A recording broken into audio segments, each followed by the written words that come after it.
Captain's Log Supplemental. We've been assigned to assist with peace talks between the Umani people and their longtime enemy, the Pelquanti.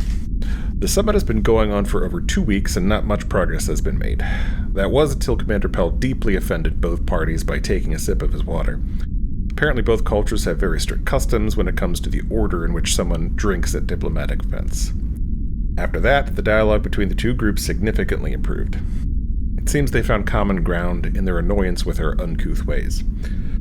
Anyway, we can help, I suppose. But I'm a little disappointed that Pell wasn't forced into some forgiveness ceremony where he had to juggle torches while reciting apology poetry.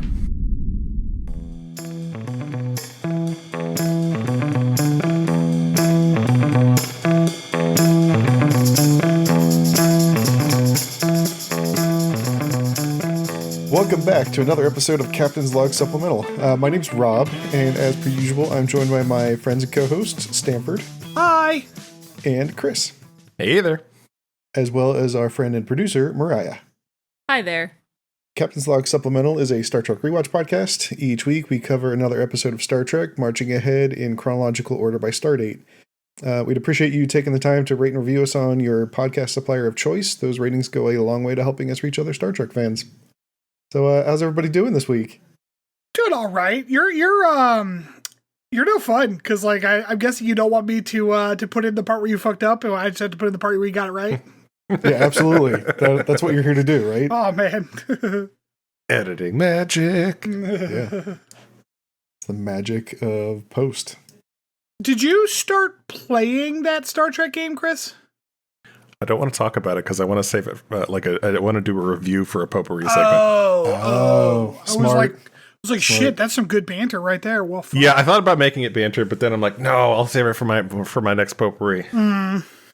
Well, speaking of Star Trek games, I downloaded the Lower Decks mobile game. There's a mobile game? Yeah, it's like an incremental game. I was trying to get Stanford to try it out with me, but he's not interested. When you say incremental game, what do you mean? So like Cookie Clicker or okay. Yeah. I don't do mobile games. Don't do like mobile games. Like the things on my phone are addictive enough. I don't need a game as well because I've already got like the social medias and. I'll go through fits and spurts with mobile games. You know, I'll play one for a while and then not play any for like 6 months, and just depends on what I got going on. And they're all just avenues for advertising, so. Or just money sinks. Yeah. Or both. Yeah. Well, I'm not going to spend money on the Lower Decks mobile game. We're going to hear next week that Stanford has turned into an absolute whale for Star Trek Lower Decks. It's like I put $20,000 into it so I can get my Cerritos an extra hanger. Oh, man. Yeah, because I don't know. I like those idle incremental games because I played Animator Dimensions twice, actually. You played it again? Yeah, I did. I've put some time into Cookie Clicker. So like I do enjoy those, but I just have them up while I'm working, and then like every once in a while I'll go over and click some shit and then go back to working. If it's on my phone, then as soon as I pick up my phone, I'm done working. I'm not getting back to it. Well, do I have news for you, Stanford? So one of the other things I signed up for today is Android is now beta testing their play our games on your Windows PC thing. You can totally play it on your second monitor. How does that not exist? So I mean, it does already. I've downloaded emulators for cell phone games before, and I just run a version, a VM essentially of Android on my desktop. It seems weird that it's not just a standard thing that we've been doing for decades, you know? Yeah. Oh, it is. You're not wrong. Yeah. So I guess I'll report back on that and include that as a potpourri segment as well, Chris. A potpourri segment. Rob talks about the Android emulation that Google has pushed for 20 minutes. That's right. Yeah, that sounds right. So anyway. Wait, hold on. One thing. Oh, what's up? I do still need a title for my video essay series. I'm not sure. Daystrom, what did you say? Daystrom Visiting Scholar? Yeah. It seems a little too highbrow. It's a little too in on the note. It's in too deep. Oh, okay. So I don't know if you like. Chris didn't say anything, so I just want to make sure like y'all are on the case because I'm really bad at titles. Was there a name for whatever Data was doing reciting poetry in 10 Forward? Being lame? I don't understand. Like call it like 10 Forward karaoke hour or something. I don't know. An ode to Spot. Ode to Spot. Because I have like Deeper Dive, but I'm like, that sounds a little orgasmic. I'm not sure that's really where I wanted to take this. Balls Deep Dive. The deepest dive. Stanford goes balls deep. Oh, man. The best part is, Chris, earlier today, he was complaining about his child using the word balls. Nice. So, what was the context? He said something balls and then pointed at his dick. Sure. And I said, that's not appropriate. And then Kelsey also said balls. And I realized that I can't win against his aunt. No, yeah, that's true. No, she didn't say balls. She said balls. Bulls. Like that's a lot of Philly right there going into that. Yeah. I mean, we're from the area. I heard that when I was working at Subway and my manager or my supervisor was like, yeah, can you go get them saucy balls out of there? And I'm like, what the fuck is happening? And she's like, yeah, I call them saucy balls because it's funny. And I'm like, all right, fine. She was a good supervisor. I forget her name. So Star Trek. Yeah. This week's episode was season 3. Star Trek. Oh, listen, you. This week's episode was season 3, episode 8, Twilight. I don't know. Like, should I start with my disclaimer? No, you should not because you're wrong. No. It's a personal disclaimer. Okay, sure. You really do like Star Trek? Is that what you're going to say? No. I do. I swear I like Star Trek. I'm not a fan of the amnesia storylines in general. Yeah, I'm actually with you on this one. Okay. Like, in general, in and media. I find it particularly annoying in like these kinds of Star Trek things because it's like there's no stakes here because it's an ongoing series. We know like next week we're going to be back to normal. So like I don't know, it just feels very artificial. This is also like pseudo time travel as well. Like we weren't like nobody was actually time traveling, but like the audience was traveling in time between the different periods. So, and I don't know. It's pure filler. It's pure filler. Nothing happened. I'm trying to think if anything actually came of this, and no, literally nothing happened in this. No. Believe it or not, this episode was actually chosen as the #1 fan favorite in an online poll conducted by UPN prior to the final 6 episodes of the series.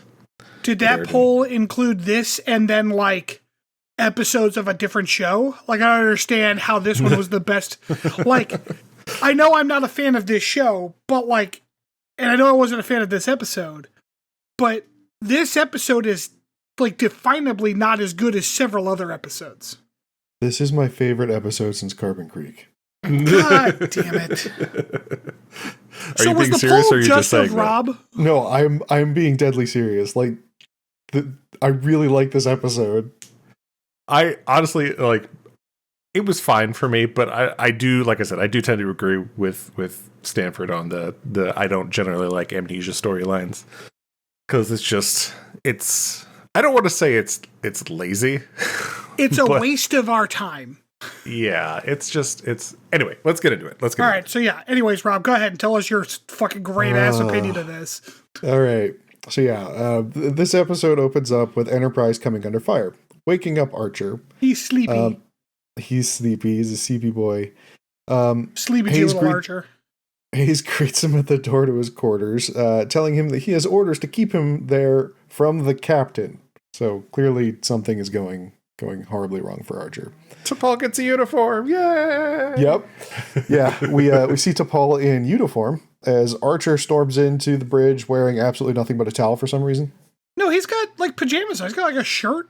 No, he definitely had pants. No, he was shirtless. He's shirtless, but he had pants. I mean, he had his hair shirt on. But. He definitely had pants on. It was definitely pants. I'm pretty sure he was holding a towel. I feel like somebody should go look that up. I'll go look it up since we already know what I think of this episode anyways. So yeah, This is just further proof to me that T'Pol should have definitely been giving a Starfleet uniform. Yes, but she looks incredible in it. I don't understand why she wasn't given a fucking uniform from day one. I have to think it was just some dude on the show saying like, hey, don't forget Spock was the first Vulcan in Starfleet. Like, they didn't want to break that continuity. Like, that's the one they chose to care about, I guess. He was most definitely shirtless. He definitely has pants on, but they are quite baggy. So maybe that's, like, he's got, like, some green... They're pajama pant things. Green pajama pants, yeah. So, yeah. A live fact check, like at a presidential debate. That's right. So, yeah... We see them all turn to the view screen as we see another giant Xindi bull annihilate the Earth. Bull. Yeah, this was the biggest orrery yet. It's fucking huge. Yeah. Cue the inappropriately jingly jangly Faith of the Heart. Oh my god. And like, I guess like I can't blame them because how do you act like this? But like, no one on theirs reaction seemed appropriate for, oh, the entire Earth was just annihilated in front of my eyes. I feel like all they were missing was somebody, like, just exasperatingly sitting down in a seat and sighing real hard. Yeah, exactly. That would have been just a slight bit less impressive. like No Name Dude could have even passed out. That would have been fine. Like, this is complete shock, right? But, like, everyone's just like, oh, that... Oh, it's gonna be a lot of paperwork. Is what their faces look like. Yeah, so we come back from the break and see a definitely much older Archer with some lower back pain wake up in an unfamiliar room. I like how it's been like 9 or 10 years or whatever since the last time we saw him, and he looks like ancient. But when we went back in time at First Flight, he looked exactly the same, even though it was the same amount of time. Yeah. So I learned out something funny about the wig that he was wearing while I was. It was a wig? I thought they just dusted his hair. I thought so too.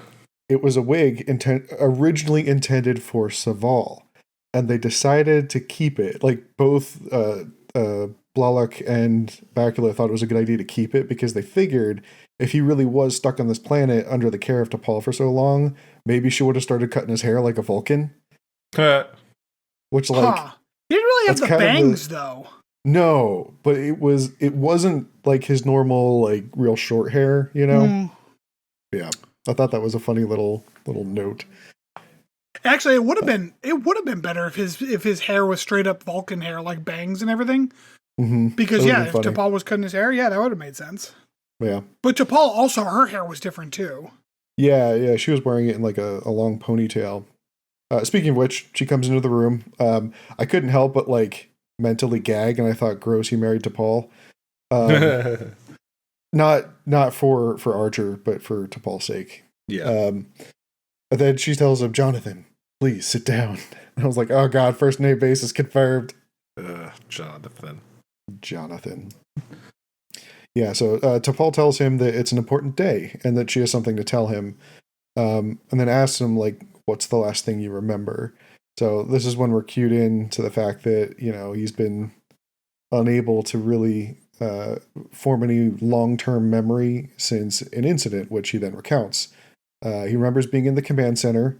He and T'Pol leave, and he harasses her about joining him on movie night, because that's just a thing that seems to happen every couple of weeks on the show now. Yeah, they're going to be watching Rosemary's Baby. Yeah. Real horror movie. I've never seen it. I don't know if I've seen it either, to be honest. I have not. I've definitely seen movies that are just like it, so I'm not sure if I've seen it, you know? How do you know they're just like it if you've never seen it? Because Rosemary's Baby is a famously tropey movie. Like, oh, okay. It's like the mother births the Antichrist. Like, that's the plot of 7 different movies I've seen. Sure. Okay. That's fair. Like, I'm not even sure if this is the one where the kid is named Damien or not, but it might be. Because there's also The Omen, you know, which there's a new Omen coming out. I have seen The Omen, but I can't remember if The Omen was Damien or if Rosemary's Baby was Damien. Interesting. Well, Enterprise is going through some more spatial anomalies. One breaks part of the corridor that they're standing in, and part of a hole falls off and crushes T'Pol's leg, trapping her underneath of it. She tells Archer to leave her, but Archer, of course, stays to help, and then gets hit head on by an anomaly. Next thing he knows, he's waking up in sick bay, and Phlox informs him that the anomaly has left some. He's got brain worms. Yeah, he's got parasites in his brain. He's got a little Robert Kennedy action going on. Point. Oh God! Ooh, topical. Topical. So Archer can wind up recalling events prior to the anomaly, but he forgets everything he experiences shortly thereafter. Yeah, it's 50 first dates. Yeah. He's got the 51st dates disease. He's Drew Barrymore. Yeah. Yes. Yeah. So Trip and T'Pol have been having meetings with him to try and keep him informed of the situation that they've been in. But it's getting hard because like he just forgets those daily briefings the next day. They still want to continue them though because they value his experience. Yeah, and like I don't know. I guess theoretically, like I don't know. This whole thing kind of bothered me because it's like, well, he has the same experience up to that moment. Very few like situations are going to require him to remember shit from yesterday, right?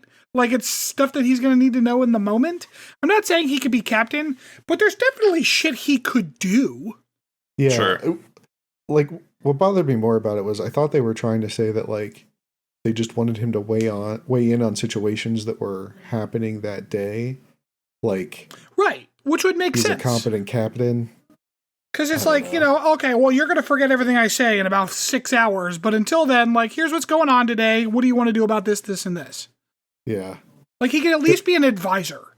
It was sad. I forget if it was at this point or if it's one of the later conversations where they talk about how they tried putting him in engineering, but it just got kind of awkward. I think that was a later one, but... Yeah, it was a later one. Okay. Because this is the one where, like, he's like, I thought of a way to improve the engines, and Trip's like, you did that a week ago, and it's working pretty great. Which is one of those things where it's like, then give him an updated schematic, including his improvements, so that he can just continue working on new improvements. Like, what are we doing with this poor guy? Yeah. And then, of course, Archer's a complete dick about it, because, like, T'Pol's like, thank you for saving me, and he's like, well, there's not much use in thanking me, because I'm not going to remember. It's like, Jesus Christ, man. Yes, he was definitely in full sorry for himself mode there. Yeah. Sad Archer, sad. And, like, I know that his life is difficult, and believe me, as a person in a wheelchair, I am fully qualified to say this. Like, their lives are also difficult because of this, so he needs to have a little fucking empathy. Because, like, he's not mentally impaired. Like, he understands what's happening. So, like, take a fucking moment, Archer. Jesus Christ. Yeah, he's fully capable of understanding the situation. The problem is you just have to explain it to him again the next day. You can't, like, write a briefing for him? Just, like, make a recording. Like, give him something to read through, like, in the morning. Day. He wakes up. There's a little recording that's like, hey, Captain, here's what's going on. You're not going to believe me. Here are the answers to your next 6 questions. Here's, a little tablet that explains everything that's been going on for the last week. Like get yourself up to speed and see what you want to do. Like that dude from Stormlight Archives. He had to take the intelligence test every day. Not the Merovingian, but something like that. Yeah. Televangian, something like that. He was playing. Yeah. Yeah. Yeah. So anyway, Admiral Forrest called and gave T'Pol a field commission and relieved Archer from duty. So hence why T'Pol is now acting captain. A field commission all the way to captain. Yeah, from not in Starfleet all the way to captain. Yeah. That's quite the commission. Here it is. So at this point, this is where Phlox discovers that the parasites aren't from normal space-time. So... some space worms. Yeah. Well, they're like time worms, kind of? I don't know. Time worms. Time worms. We jump back to the future. At this point, T'Pol lets Archer know that they did track the weapon down, the Xindi weapon, that is, their WMD giant ball thing. But the Xindi knew that they were getting close and sent a reptilian fleet to intercept them. The reptilians boarded, and one made it all the way to Archer's room. Archer stabs his neck with a statue. Okay, I have before Archer stabs him though. I don't know what key grip they hired that is like the strongest man in the world. But did you see how far everyone was flying when they got hit by the phasers in this episode? Like, they got the stunt ropes dialed up to 11 and they're flying across the corridor. You know, the guy who does that job just has so much fun. Just like, hey, watch this shit. Yeah. Yeah. It's got to be natural, so I keep them on the toes. Give him like some sort of like robot to help really yank him hard. Yeah. Yep. So we head back to the bridge where T'Pol grabs the helm, asks if the reptilian vessel that docked with them is still there. Gets told yes, so she just uses it as a battering ram and then smashes it into the other reptilian vessel that's attacking them. Offensive docking clamps. Yep. Yeah, this is the one time it actually held on to something. Some good docking clamps, I'll tell you what. Yep. Yeah, so we find out in the aftermath that Enterprise did lose 13 crewmen in the attack. Trip informs T'Pol that it's going to take at least 6 months. Oh, go ahead. I was going to... Travis just, like, dies immediately. Is that why he's not here? Yes. He's like the... right when they go cut to the bridge, when the attack starts, he's just dead on the floor already. Oh, I didn't catch that. I was probably writing a note while that happened. He got almost 2 seconds of screen time in this. I guess Montgomery had the week off, because I didn't see him at all. I was wondering. Okay. He got 2 seconds, and he was dead in those 2 seconds. Yeah, like T'Pol wound up taking the helm from his backup. Right, I noticed that he wasn't there when T'Pol took the helm, but I was like, shit, I don't know where Travis is doing. He was dead on the floor. And this is where I finally realized, I'm like, okay, this is why I don't care for this kind of shit, because like, it's the writers trying to do shit that they want to do, but aren't allowed to have any consequences. Right. Because like, the Enterprise got kind of fucked up and we lost like 24 crew members and shit. That's interesting drama, especially in an ongoing like conflict season. But not like none of that matters. Like, fuck it, we're gonna reset the end of the show anyway. So who gives a shit?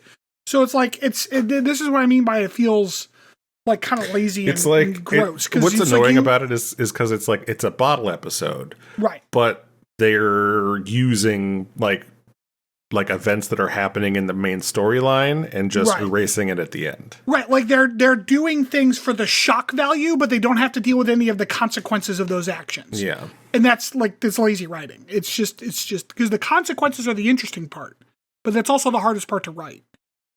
I guess so. Why I really liked it was interesting sci-fi. Like, I get what you're saying. Like, in the context of an episodic show, it might feel like cheap writing. But it was a unique concept. The actors seemed like they really had fun with it. It was a tight narrative. Like, they crammed a lot into a single episode this week. Yeah, but like, I don't agree that it was a tight narrative. I think that they actually crammed too much into it. Like, it was too sprawling, and the individual plot was not was kind of limp inside all of these like scenes that they just wanted to show people. That's what it felt like to me. And like, I don't know if guy has amnesia. Like, we've been doing that for fucking decades, right? Yeah. Yeah, like that. Like I said, I'm with you on that part. I probably lean more towards Rob for what they were doing. I think they wrote it fine. It's just the general plot line of what they were doing, which I'm just like, okay. So something interesting about this, another thing I was reading, I was going to mention this later, but good enough time to bring it up as any. This was apparently a script idea that was originally designed for Voyager, but they had shelved it, and then they decided to bring it back for Enterprise. I would have hated it for Voyager too. And Voyager does this kind of thing a couple of times, and I don't like those episodes at all. Yeah, I hate it when they do something fucking crazy just so that they can like do something crazy and then ignore the consequences. It's the only bad part about Year of Hell, to be honest. They wanted it to be Chakotay and Janeway. Janeway, yep. Okay. I'm just finding where I am in my notes again. So Trip informs T'Pol that it will take 6 months to complete repairs. After the debriefing, Trip also told T'Pol that he feels that she was fullest for ramming the other ship Trip is just a complete douche this whole scene. Yeah. Right? Like, what the fuck? He's such She a saved dick. them. Like, And I guess what- I guess he's trying to be like sad, like, oh, Travis died or whatever, but he just comes off as just a petulant dick. Yeah. It's very unlike Trip. Mhm. Yeah. She responds by telling him that he should call Admiral Forrest if he has a problem with her leadership. I want Archer back. Wah! Yeah. Yeah, and which is real fucking rich to be like, by the way, you suck so bad that if our other captain hadn't saved your life, we would be better right now. So fuck you. Mm-hmm. It's like, damn, Trip, shit. He also was like, yeah, blow them prisoners out the airlock. Yeah. Right? Yeah. He really doesn't like the Xindi. So we cut back to future T'Pol, where she's telling Archer that the Xindi Death Star had apparently already been deployed and wound up destroying Earth and a whole bunch of other human outposts, and that less than 6,000 humans remain, Right. in the entire galaxy. And here's the first plot hole that bothered me. Okay. There are 6,000 humans left or less or whatever, right? Uh-huh. Mhm. Nobody would just take them? Not the Vulcans, not the Denobulans, not the fucking Andorians. No one. No one would take 6,000 people. I mean, if you know that any planet they're going to show up on is about to get Death Starred, I feel like it would be hard to find a place that would be willing Bullshit. to take you. Bullshit. Because we know for a fact that the Xindi are only barely more technologically capable than the Enterprise. The Vulcans are head and shoulders above that. Like, I understand the Vulcans can't go into the Expanse. That's fine. They can't go on the offensive. But there's no fucking way that the Xindi pose any credible threat to the Vulcans. But I don't know, man. We're humans. We got to have our own place. And plus the Andorians, man, they could fuck the shit out some Xindi. Well, the Andorians wind up helping later. Yeah, they We give gotta them call it the shields. But it's one of those General things where it's like, oh, thanks for your shields. How about a fucking house? Yeah. It's too cold. It's very icy. Like, at least put them in a system that has other people in it, you know? Like, I understand maybe you don't want them on Vulcan because of this supposed risk, but put them in, like, a Vulcan colony. Stick them on a moon. I don't know. Or at least, like, Yeah. make them a Vulcan colony and then protect them with Vulcans or some other race that's, I don't know. It just feels so, like, what, I don't know. It's just gross. They should, to be honest, they just should have said a bigger number. Because, like, had they said 6 million or 60 million, like, those are still very small numbers, considering. But, like, it's a lot to the point where it's like, well, maybe it's not possible to take 60 million people or whatever, although I don't buy that either. But, like, 6,000 people? Shit. Like, that's nothing. I think we've actually taken that many refugees, and we're terrible at taking refugees. Yeah. So, a visibly distraught Archer stumbles out into the colony that he and T'Pol live on Seti Alpha V. T'Pol informs him that Enterprise is on patrol in the system, and that most of the old crew are still on board. Y'all caught the Seti Alpha V thing, right? Mhm. I did, yeah. That's actually my deep dive. Fun.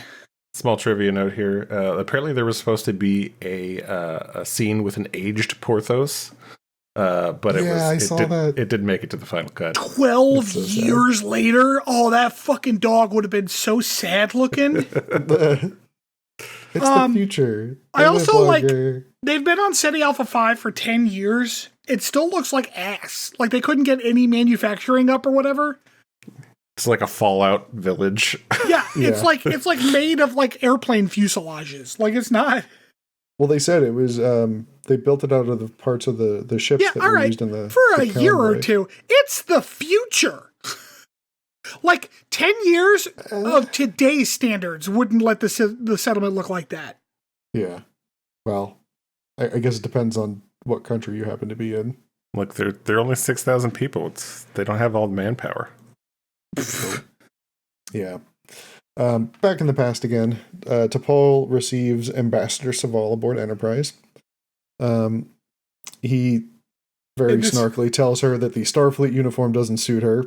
This was pissing me off too, because I was again like, Saval, just take the refugees. Just take them. Take them. Yeah. You have a ship that can hold all those fucking people. Like, what are we doing here? But Saval's like, bleh, bleh, bleh. Yeah, he wants her to abandon the humans and return back to Vulcan with him. He offers to also take Archer back to Vulcan for medical treatment, but T'Pol doesn't want to leave the crew. They arrive at the future colony again. You missed one kind of key thing here, that there is an implication between Saval and T'Pol that like T'Pol has caught feelings for Archer. Oh yes. Right. Which I had this issue in 50 First Dates too. Like, the consent there seems kind of dicey. I'm not a fan of falling in love with someone that can't make long-term memories, because that's... It just doesn't feel good. It feels real bad. I mean, in their defense, at least they didn't, make her wake up pregnant on a boat. Sure. And like, and to the credit of these writers, like, it doesn't look like T'Pol actually acted upon those feelings. Right. So I was worried that was kind of the implication, was that they were like married now or whatever, but it was clear later that like she never actually like decided to pursue that romance. But again, like, I don't know, romance with amnesia patients feels gross. Yeah. It's certainly like, I mean, they are making decisions at the time, but also it's like, I don't like, you could just be some rando. Like, check out all this stuff we did together. But it's one of those things where it's like, you can't have informed consent if you can't remember what the person you're living with did to you yesterday. Yeah. Like, I'm not saying T'Pol is abusing him, but I am saying that he doesn't know that she didn't. And that makes consent kind of not impossible. Yeah. It's one of those things where it's like, just like how children can't consent because they do not understand. A person who cannot make memories past 3 hours cannot understand what is happening to them. Yeah. Speaking of which, in the very next scene, T'Pol winds up retelling Archer the story of Margaret Mullen to Archer about how he proposed to her back in San Francisco and she refused because she didn't want to become another Starfleet widow. Like, this was all in a bid to like convince Archer that she wasn't just making this story up, that he was in fact, just not remembering things from day to day. This is also when T'Pol informs him because she knows about this relationship, because his relationship with T'Pol has also evolved over the years. So, hinting at the fact that there might be more there, but again, she did not wind up. Yeah, Archer like asks her, and she doesn't like say anything. She just kind of leaves it open. So she doesn't deny it, but she also doesn't confirm it. Yeah, which I don't know. It makes me feel like I mean, we know how T'Pol operates biologically. Like, does she Ponfar him? Like, again, like, and I mean that in a genuine, like, that's a consent issue. I'm sorry. Speaking of Ponfar, we get a doctor's visit from Phlox. Oh man, Phlox makes a house call. Phlox's hair is amazing, and so good. Though the effects crew aged his like alien makeup well, because it is different than human aging. So he's got like darker spots here, and his ridges are a little different. Like, it's actually pretty well done. It was pretty cool. So apparently he's been working with other doctors on Nebula to try and find some sort of a cure for Archer, but everyone he's worked with so far has said that there's no way to cure him. But Phlox thinks that he's managed to find a way, but he needs the power of a warp core or the warp core of a starship to do it. Okay. Why it has to be Enterprise, I'm not really sure. Well, so hold on. Oh God. So Phlox says, and this isn't too bad, that like the issue is that like no doctors could figure out how to deal with this. But what he did was he sought the help of like physicists and shit, because the worms are like outside of regular space-time. So it's like, and then that's when they came up with the trick of like, well, we'll just bombard them with antiprotons. He says, I need the warp. This is only available, like, we can only do this with the kind of power that is made in the warp cores of starships. Fun fact, how do you think energy is generated on planets? Yeah, it's just big-ass warp cores. That's all they are. Because antimatter-matter fusion is, like, the most efficient energy source in the galaxy. So, like, they just have big-ass fucking warp engines that are on the planet making power. Like, that's how it works. Yeah, but all they have are spaceship parts, Stanford. Where are they going to find a warp core? Yeah, you're right. I apologize. My mistake. I withdraw. Yeah, so they decide, okay, we're going to head back up to Enterprise because they conveniently still have a warp core. On the trip up, they find out that, we find out, apparently a few of them already knew, that Trip was made captain 9 years ago after T'Pol resigned her commission to go take care of Archer. Reed This is was where we also get promoted to captain. This of is a where we different get ship. the dumbest thing in this entire episode. Is it Captain Reed? It's not Captain Reed, but it's certainly his goatee. He looks fucking awful. Hey, fun fact on this. Apparently the computer monitors aboard the alternate timeline Enterprise at this point have a red, yellow, and green color scheme, rather than red, yellow, and blue, which apparently is similar to the computer panels used during the 23rd century as seen in Star Trek, the motion picture. Oh, that's fun. All right, you fucking nerd. Yeah. But yeah, no, Reed looks like the evil universe version of himself. He does. Yeah, And because he's got a fucking goatee. And the goatee is clearly fake because it doesn't look like it is attached to his face in any kind of way. It just looks like scrounged up wool that has just been kind of glued to him. It doesn't even look real. What would evil twin Reed be like? Just more British? Or French. French. No, this totally makes sense now why he winds up working for Section 31. Wait, Reed gets to go to Section 31 too? Sorry, I think he winds up doing that in some of the novels. I think that's maybe where I read that. Fucking Section 31 is just full of the worst fucking people. And not they're all evil, but I mean they're completely incompetent. Oh, God. Yeah, so they wind up heading down to engineering to prep for the procedure. Archer and T'Pol dip out of the ceremony early. Archer lets T'Pol know that he's grateful for everything she's done. He was just, he needs a minute. Apparently it's awkward when you can't remember everybody, but you still remember everybody. It's been a whole thing. So while Archer's undergoing Phlox's procedure, the bridge notices a potential ship signature in close orbit around the system's sun and moves to investigate it. Why right now? Why right now? And they have other ships. You're doing something important down an engineering trip. Do you think you can just give them a minute? No. The plot must move on. So they do confirm it is another ship and try to reach them over comms. Ship just books it. They try to skedaddle. They fail to skedaddle because they get their nacelles blown off. And they just haul that thing in the launch bay, presumably with the grapplers that I've just given up. I don't think we're ever going to see them again, which is very sad. We saw them that one time. I know. We need more grapplers in our lives. Phlox confirms that Phlox confirms that some of the parasites were removed during their procedure. Then asks T'Pol if she's told Archer how she feels about the relationship yet. Now,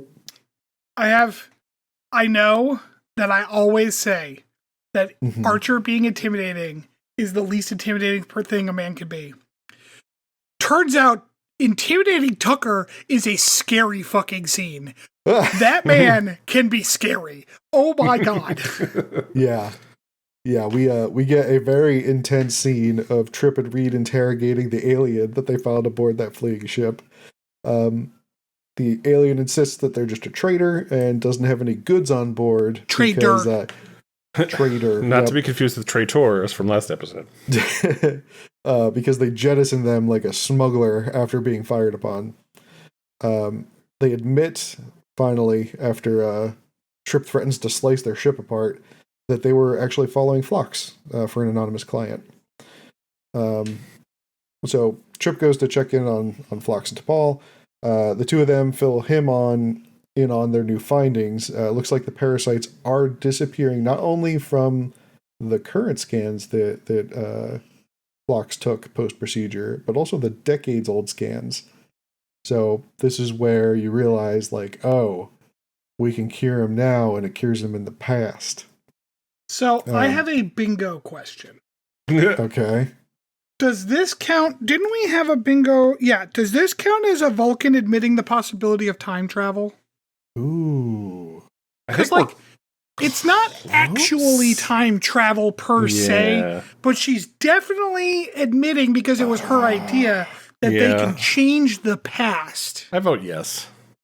All right. I would say yeah.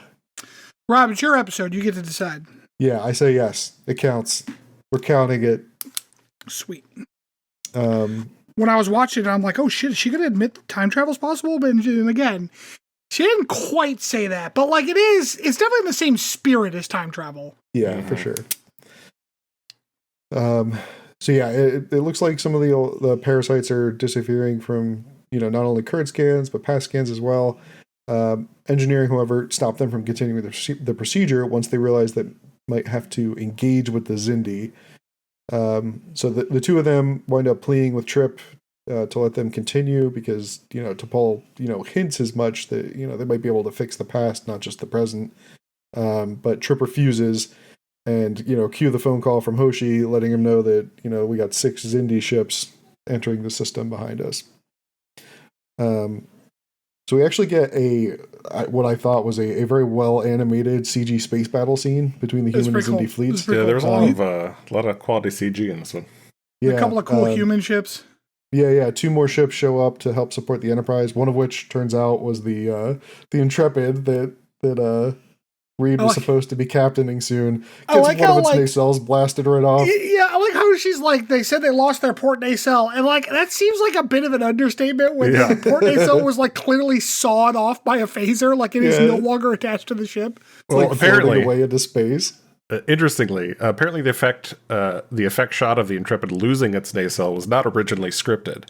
Originally, a line of dialogue was meant to deliver the information, but the effect was deemed to carry a greater impact to the audience, so it was included in the final edit of. It was pretty good. Like I like the effect. Yeah, I appreciate that. That was a good decision. The worst effect in this like general sequence is coming up though when the bridge gets sliced in half. Oh my god! Yeah, they focused too heavily on it, so it looked kind of stupid. Yeah. The Xindi blow the hull right off of the bridge and just I like how they're like, let's just murder all of the bridge crew. I like how because they they didn't just like shoot into the bridge to like shoot everybody there. They like used several beams to like slice the bridge off so that like everybody would it would just lift off and die. And my note here is like, oh Jesus, rip the bridge, I guess. Fuck. Side note, the Xindi are super genocidal, man. Jesus. Yeah, they are. Yeah, they really want all humans dead. Yeah, like every single one. Like they coming back from 6,000 to like you can stop. Yeah. So they blow off the bridge, and then we see a couple reptilians just beam aboard Enterprise as a boarding party. As like T'Pol, Phlox, and Archer head back down to engineering to try and find a way to continue the procedure. Turns out that the capsule was destroyed, so that's right out. So instead, Archer comes up with the bright idea of, Phlox, what did you say before? We could just, basically do the same thing by blowing up some space-time. So they just decide we're going to blow up some plasma injectors to make a subspace explosion. Turns out that Phlox has really good aim in a firefight. They should be giving him phasers all along.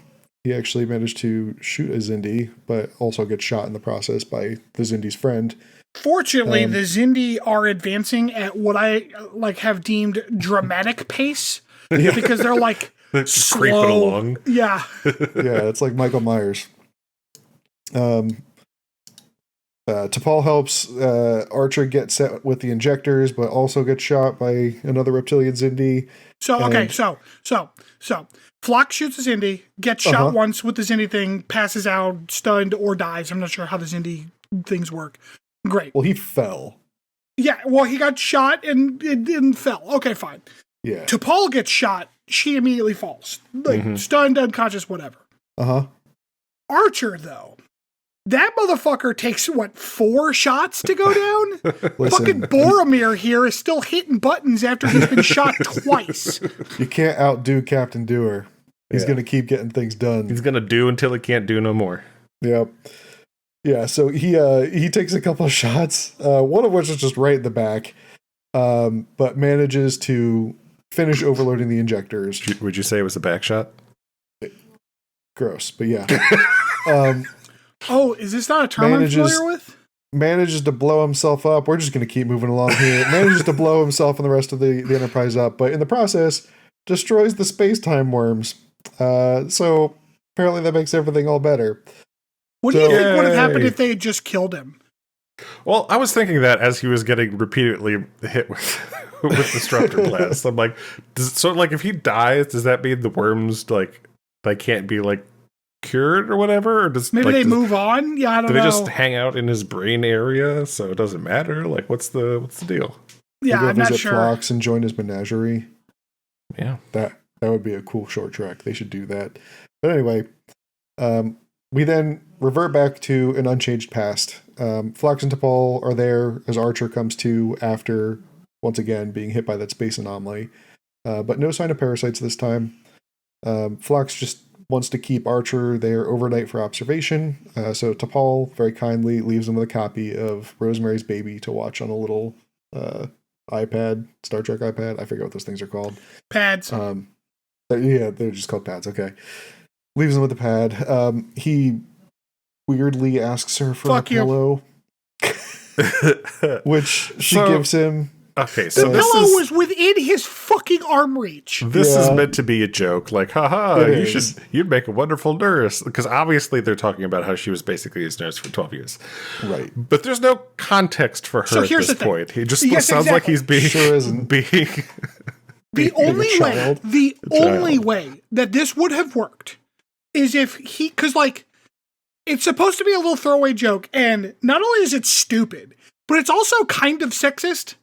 But like, if it was supposed to be like, well, he's got some kind of subconscious residual memory of the weird future or whatever, it only would have worked if he had been like, oh my God, I can get the light. I'm sorry, I do not know why I asked you to do that. That's weird. Ha ha ha, credits. Like, then it would have just been a stupid joke. But this is just fucking atrocious. Yeah, I'm sorry. Again, you do not tell the second in command of a starship who is a woman, wow, you would make a good nurse. Like, the optics of that are just fucking bad. Yeah. Yeah. Yeah, I mean, like, I could understand if they like had that type of relationship, like a jokey relationship. But like, that too. If it was Trip, yeah. Right, yeah, exactly. Or like, definitely if it was Travis, because, he's such a practical jokester. He's a prankster. Yeah. But yeah, no, it just comes off like you're sexist, yeah. Yeah. Because, like, there's no reason for him to be asking her to do any of this. Well, I think it's just, once again, the writers of Enterprise showing that they really don't know how to close out an episode. Like, I'm very interested when we move on to other series. I wonder if the last, 30 seconds of other, Star Trek episodes are just as bad as these. I can tell you from firsthand experience over the last couple months, Voyager is not, and nor is Discovery. So I think it's just this show. All right. Yeah, I don't remember that being an issue in other series. That makes me feel better. Not like, as a general rule like it is in Enterprise anyway. Yeah, because it seems like in Enterprise, more often than not, the resolution is the worst part of the plot. Yeah. All right. So I know we had some feelings expressed towards the beginning of the episode, but on a scale of 1 to 5, with 0 being threshold, how would you guys rate this one? I'll start. It's not going to be at one end of the spectrum. I was originally feeling like a low 2. I think I've actually gone down to a 1. This episode was shit, and here's why. Oh my, that's harsh, man. Here's why. That's super harsh. Because it doesn't even have the laurel of resting upon, it's part of an ongoing series, so it had to do something for that, because it did nothing. We learned nothing about any characters. We advanced absolutely none of the overall arches. And like I said, we had this episode with all of these completely artificial stakes because there was no consequences to anything that happened. And it's been the opposite of what has made this season so far so good is this fucking episode. So And I know you disagree with me, and that is fine. These are opinions that I hold very dear and just to my heart, and I love you both. This was not a good plot. It was not very original to me. It was not very well put together. I did not care for it. So it didn't even have that, like Dead Stop. Dead Stop was a good plot, even though it was basically filler. To me, this did not even have that to fall back on. Yeah, I mean, for me, like I said, I didn't hate the plot. I think it was fine. I generally agree with you for not. I mean, it is filler episode, but it's Star Trek. Look, there's going to be filler episodes, so I don't take too many points off for that. I think what they did with it, as much as I don't like the general amnesia plot line, I think this was fine. It's a 3 for me. Dude, I gave this one a 5. Oh my god! I feel so terrible. You shouldn't feel terrible. Like this episode. You're allowed to like stuff, Rob. It's okay. I like Waterworld. Like, what are we doing? Look, that is one of the classic, like, this is a terrible movie, but for whatever reason, I love it. Oh, I love every moment of it. Yeah, I don't know, man. I really like these episodes where they, like, I guess, explore the crew in situations they wouldn't normally have been put in. Yeah, I think this is too close to holodeck episodes. And I'm not like, I don't know, Rob, because like I have a hard time agreeing with you because like Trip's character came out of nowhere. Travis died without even getting like a fucking line. Hoshi got one line. Hoshi got a line, but she was non-existent. The only character we kind of theoretically explored was like maybe T'Pol is catching feelings for a man who can't remember more than 3 hours. So like, I don't know. Did we learn anything about the characters? Like, did we even get to see the characters interact with one another? Because I don't feel like we really did. Listen, the important thing is that Phlox and T'Pol carried this episode, and they're the 2 best characters on the show. Phlox was in this episode for like 10 minutes tops. There was cool CG, too. Don't forget that. Yeah. Hey, you rate it a 5 if you want to, awesome buddy. Intro song. I'm rating this one a 5. Oh, fucking hell. This is a 5-star episode. Oh, my gosh. All right. All right, yeah, that's a full spread. We haven't had that yet. No. Yeah, we're gonna take a little break here, and we'll be back for this week's deep dive. Dude, I was so excited. Like, I really love this episode. And then we show up over at the Stanfords for dinner, right? And Stanford's like, "So what do you think about this episode this week, huh?"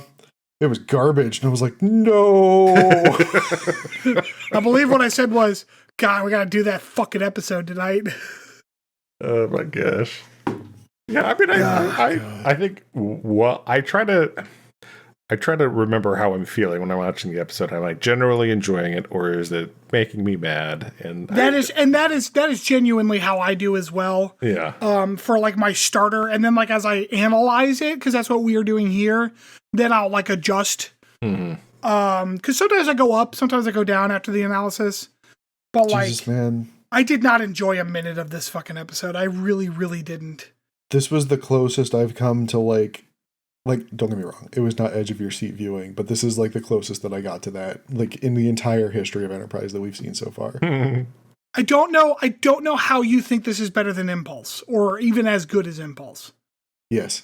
All right. Fair enough. That also was a edge of your seat. There's no suspense. We know what was going to happen. Listen, I don't know what to tell you, man. I enjoyed it. The heart wants what it wants. It does. Apparently it wants Phlox with longer hair. Yeah. What can I say? Well, that's sexy. fair. I mean, I'm not going to... Spots.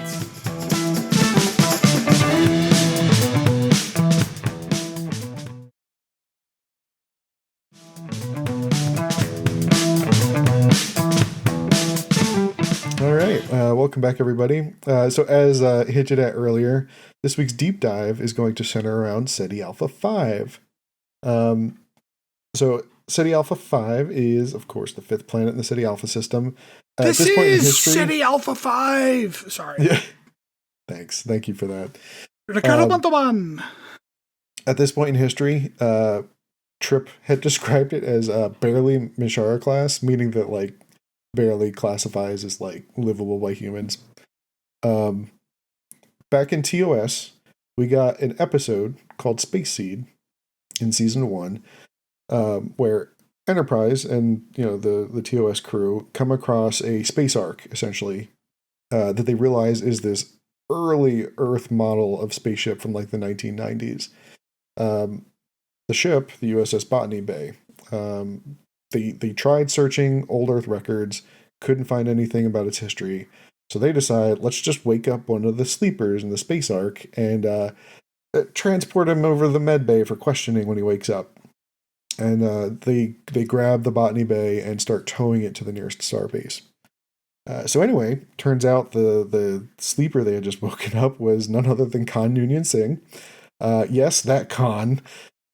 He was an augmented human from the eugenics wars, literally like winds up ruling like a quarter of the planet. And turns out he still got some of his like superpowers. He just kind of like bends the door to his locked quarters open. Makes his way back over to his ship with the help of Marla McGivers and bring the augments back on board Enterprise and just do a good old-fashioned space hijacking. Kirk and crew, of course, wind up winning the day and offer, for some reason, Khan and the other augments another chance at the life they were hoping for, although, not with great real estate. Seti Alpha V. After Kirk and the TOS crew drop Khan off there, not just Khan and his crew though, they also sentenced the woman who helped them to, I guess, hysteria and being McGivers. Your uterus took control of your brain. You have to also be exiled from Starfleet. Like she was a lieutenant in Starfleet, and they're just like, you get to go down too. It's fine. It's so funny because, they say in the episode that Khan is, one of the most charismatic people and one of the smartest people that has ever lived. Yeah. And, this woman just kind of got swept into his cult of personality. A cult of personality that swept up a quarter of the globe a century ago. But but then they're like, well, fuck you, bitch. You have to go live with your fucking augment friend now. So there actually was another Khan reference in this episode. There's another Khan reference in this there episode? Is. When Saval is talking to Paul, he mentions that an Earth convoy was destroyed in the Mutara system. That is the system in Wrath of Khan that, where the battle between Kirk and Khan takes place. Yeah, the Nebula. Oh, that's funny. I didn't know that. Just layers and layers, man. I only know Seti Alpha V because he shouts it. Yeah. So they wind up on Seti Alpha V, which at that point was still fairly habitable. The problem is that Seti Alpha 6 just straight up explodes shortly thereafter. I think they're only on the planet for a decade before the other planet explodes. And that causes the system's orbits, all the planets inside the system, to suddenly shift, at which point Seti Alpha V moves out of the habitable zone and winds up turning into a sandy, dusty wasteland of a desert. I'm not sure, I don't know if it's actually out of it, because it basically swaps places with, it becomes Seti Alpha 4. It moves closer to the sun, right? Because, they didn't know it was Seti Alpha 5 when Chekhov and, I don't know, disposable black dude, oh, no. It was the 80s, you get what you get. I don't know, they said that they thought they were on Seti Alpha 4, I think? Was it 4 or 6? If 6 exploded, it had to be 4, right? Oh, that's fair. Yeah. They wouldn't have thought, yeah. So I guess it moved closer to the sun, so it got hot. It was barely habitable, I guess, because they were living there, and there was creatures there, specifically the Seti Alpha worm things. Yeah, so the only indigenous species known to survive the calamity was the infamous Seti eel, that weird little earwig thing that Khan discovered could be used to turn humans into sleeper agents. Basically, you just stick one of those things up in somebody's brain, and it makes them extremely susceptible to new ideas. It's kind of like quick brainwashing, I guess. Thus kicking off the events of Star Trek II: The Wrath of Khan. I don't know. I thought that Yeah. them using this as the colony in this episode was a very cool callback to like. It was certainly interesting. Yeah. I do appreciate that the Seti Alpha eels, they have like a natural instinct through billions of years of evolution that they don't kill main characters. Absolutely. So like that worked out pretty well. Well, it's all the plot armor they have on. It's hard to burrow through.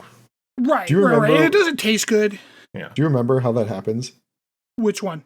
Why the eel just like straight up abandons Chekhov. So the other guy he was with, his former captain, he winds up committing suicide because he won't kill Kirk. Yeah. Right, he refused to. And apparently that just caused like a bunch of psychic damage to the eel's friend, and Chekhov faints and the eel just like crawls out. That's the explanation for that? Yeah. Yep. Interesting. I thought that Chekhov was also refusing and his eel was like, well, fuck this shit, and just got out. Nope. Huh. I mean, it might as well have been because they didn't really do a good job. Yeah, there was no telegraphing dialogue it, that but- explained that. It's just what I saw, yeah. Yeah. Yeah, I don't know. I thought this was a pretty cool callback. It was neat that they turned it into the colony they wind up on. I like Trip's shot at the planet, saying that they wish they'd found somewhere with a little more blue and green. I don't know.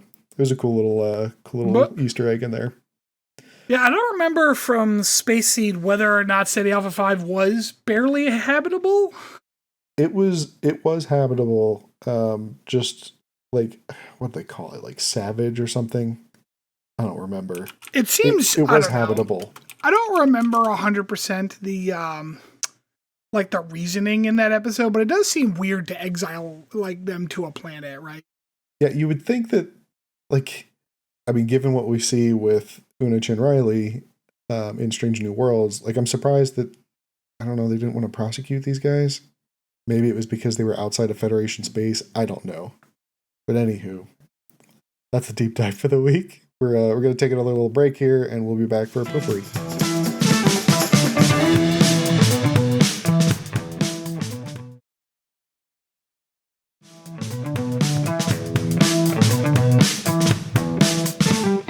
Welcome back, everybody. So for Potpourri tonight, we're going to do a little game. So we have done a time travel trivia game before. Chris, you ran that where it was like time travel movie adjacent. Uh-huh. But it was not actually not adjacent. It was about time travel movies. But it was not about Star Trek, other than the fact that this was a time travel episode. So Right. I have devised a simple game where I'm going to read to you the blurb. There's a section of Memory Alpha that's all about time travel events that have happened in the show. So I'm going to read you a blurb where I have substituted the names for like Gilligan's Island names. Oh, jeez. And you have to tell me what show it's from. Okay. Oh, and it's only Chris that's playing, right? Now, I did not grab a bunch to do, so I'm going to kind of jump around a little bit in this because I don't want to do just because they have them in order of air order. So it's they have them in chronological order. So it's all the beginning ones are in Discovery and so on and so forth. Every show is a possibility except for TAS, oddly. I didn't see any from them. Okay. Oh, thank God. But everything else is here. So we will start. Okay. Someone keep score for me. And like I said, is the first person to shout it out. I said not it. Fine. It's not like we have a producer or nothing. I touched my nose too. Hold on, let me get set up for this. No, you have to keep score because you're going to win anyway. How many do you have? Questions? Yes. I have never had to as- keep score in any of these games. I'm never as prepared as you think I am, Chris. So I don't know. I'm going to stop after 10 or 11 of them. Okay. All right. I'm making a grid here. A grid? Jesus. All right. Go ahead. All right. Y'all ready? So first one to shout out. All right. TOS, Discovery, Voyager. Okay. Rob got the first three questions. I'm going to keep going. All right, awesome. I'm winning. later that year, officers Skipper, Gilligan, and Marianne traveled to Earth's early 20th century and back via the Guardian of Forever. TOS. That is correct. I actually heard a tie on that. So I'm going to give you both a point. All right. Mm-hmm. In 2258, the Minnow was transported via a time crystal-generated wormhole to 3188 in order to prevent Control from becoming sentient and destroying all life in the galaxy. TNG. Incorrect. Control. Shit. Hold on. Voyager? No, that one is Discovery. Discovery. Oh, okay. Yeah. I believe 3188. Yeah, that's the one where they get kicked all the way into the future. Right. Yeah, that should have given it away. Oh.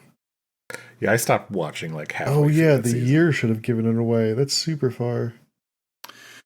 Okay, also in 2373, I'm just reading these paragraphs, so like those little segues may not mean anything to you.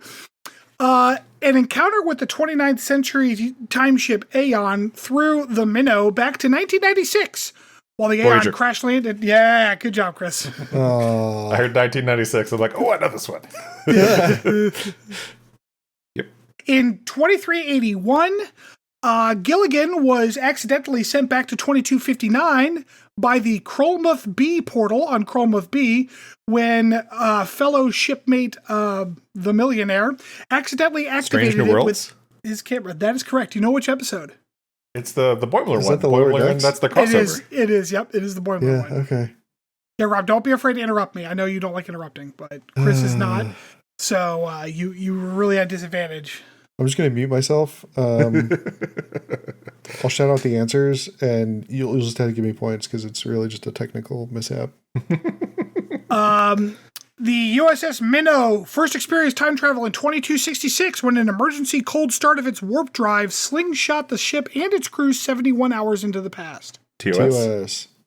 I heard Rob first on that one. It may have been just a proximity thing. Yeah, we'll call that a tie. We both get it. He's not in Montana anymore. Twice, Q took the skipper back in time. The first time, fuck it, it's a tie again. Yeah, Q. Anytime Q. I know Q was both in DS9 and Voyager too, but yeah, he was. Although wasn't he only in DS9 for like a hot minute because Cisco was like, "I'm not fucking dealing with you." Pretty sure, yeah. Like I think it was one episode. While on a trip to Earth to take Ginger to Starfleet Academy, TNG. DS9. It was DS9, Rob. Yeah, this is Little Green Men. It is. Yes, good job. Oh wow, good job. I was thinking Wesley. I'm like, did they go do some time traveling there? No. Because it's Quark and the kid's uncle. They're taking him to Starfleet. Yeah. Quinn took the USS Minnow back in time to the Big Bang to hide from Q. TNG? No, it is not. Is that Voyager? It is Voyager, but nobody gets the point on that, Chris. Yes, the Quinn is the other Q that wants to die. Right. Oh, that's right, yeah. Have you seen that episode, Rob? I have seen snippets of it while researching other stuff for the podcast. Oh, okay. I end up like watching a lot of clips on YouTube. Sure. To get like Voyager context. Yeah. In 2373, the USS Minnow, commanded by Skipper, traveled back in time to 2268 via the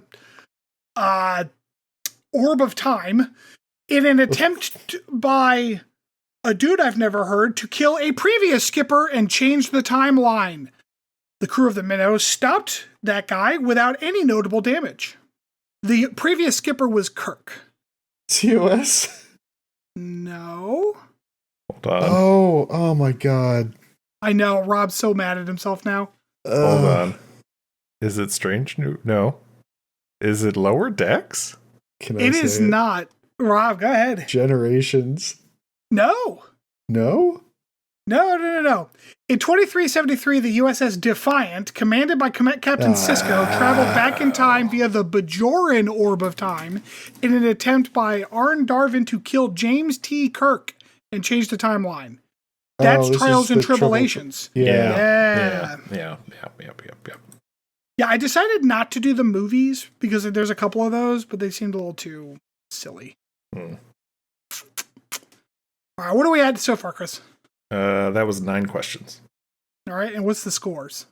Let's see, 5-4. Me. Oh, shit. All right, let's see if we can get tied up. Okay. Marianne, unknowingly at first, traveled back in time to Earth 1893 while investigating an alien species that was later found to be ingesting the neural energy from humans of that time period. The aliens acquired their sustenance by traveling through a portal to that time and place from Davidia 2, and were able to shield their presence from outsiders by being slightly out of temporal sync with everyone else, disguising their presence further by taking advantage of local cholera outbreak. Skipper Gilligan, the millionaire, his wife, and the professor soon followed to retrieve Marianne, and assess the situation. Is this TNG? It is TNG, yes. Yeah. Is this the one? This is Time's Arrow. Yes. This is where they go back and meet Mark Twain and shit. Yes, that was the next sentence, was that they were going to meet Samuel Clemens. Yeah, because like they find Data's head in the mine, Clemens. and it's like hundreds of years old and shit. Yeah. Yes, yeah. Data is the one who ended up traveling back in time. All right, I have one question worth 3 points, though. Fuck you. How many episodes, closest without going over, how many episodes of this show and Star Trek in general? Star Trek and the movies include time travel as the plot. Time travel. So like this episode doesn't count, for example. Like because no one traveled through time, travel. What about like Discovery? Is like anything after they moved into the future? Is that considered time travel, or is it just the one where they skip? The one episode where they jump ahead is the episode. Okay. But like Mud doing that time travel repeat thing, that counts as one as well. Oh, that's a fun episode. 73. Jesus. I don't know. 10? 10. Well, the game is closest without going over it. He said 73. I did too, which is too bad too, Rob. Rules. Too bad because the answer was 70. Oh, come on. Chris writing down 3 points. Right. This is gamesmanship, baby. Should have just said 1 just to rub it in.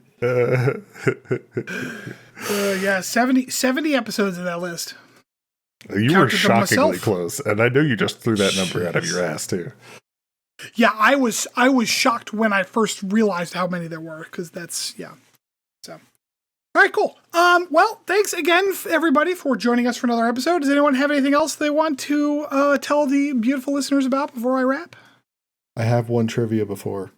Oh shit! Oh, I see what you're saying. I thought you said you have a trivia to share. I also interpreted your sentence that way. All right, well, I'm sorry to disappoint you. I do not have anything to share. Okay. Well, with that then, check us out on all of the various platforms. We are on YouTube now. We are actually getting a fairly good showing there. So hopefully we're pulling in some new listeners, etc. Give us a rate, give us a review on all of the podcast dispensaries. It really does go a long way to helping us find some more listeners. I'm in the process of thinking about maybe starting the Discord up for the public.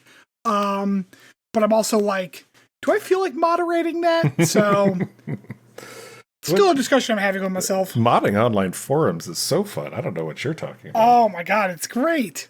We're definitely gonna have to have a meme channel. So, anyways, with that, I guess we will catch you all next week. Bye.